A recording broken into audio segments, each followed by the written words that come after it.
Thank you, Mr. Speaker.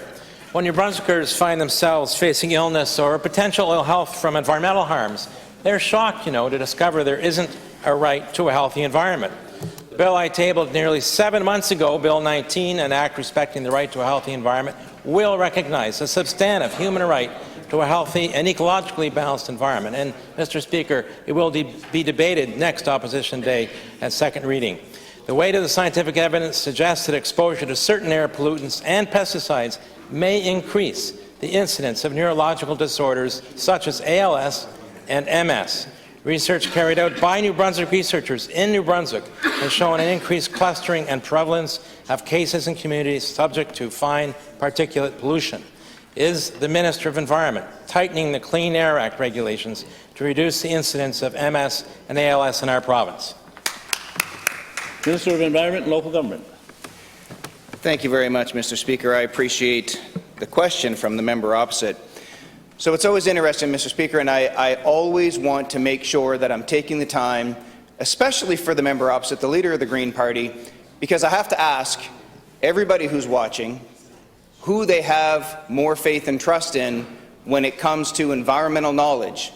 The people who are masters in their field, the people who have PhDs, who have doctorates, masters, all kinds of education, Mr. Speaker, valid education, who do this work every single day, versus someone who tries to take a point and make it the entire reason and purpose for everything that happens on Earth, every single heartbeat of every single day, Mr. Speaker.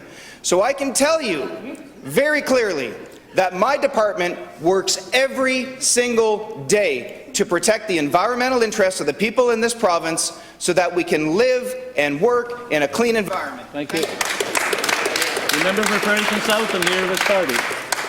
Well, Mr. Speaker, the answer of the minister underlines the need for this House to adopt a bill to oblige the government to protect their rights to a healthy environment, with a special emphasis on children and vulnerable populations, which will provide citizens with the legal tools to act if the government fails them, as they are.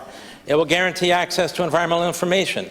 It will give citizens the right to a judicial review to challenge government decisions.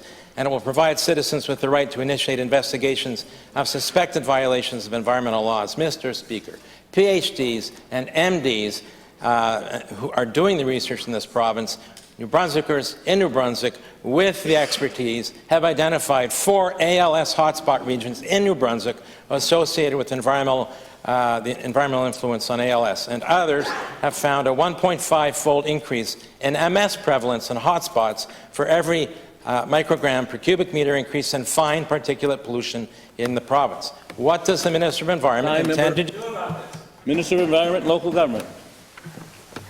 Well, thank you, Mr. Speaker. I'd be interested to know if the leader of the Green Party, because this is all about website clicks, Mr. Speaker. Everything is put on their website to show everything that they're doing every day. So I wonder if they will take other people's responses to their questions so that everybody can see the whole story, Mr. Speaker, so that everybody can understand that every single day we have dozens and dozens and dozens of very highly qualified and trained people who work every single day for the benefit of New Brunswickers. And, Mr. Speaker, I would argue that this government, with the Minister of Natural Resources, has done more to protect our environment than anything that we've had come before.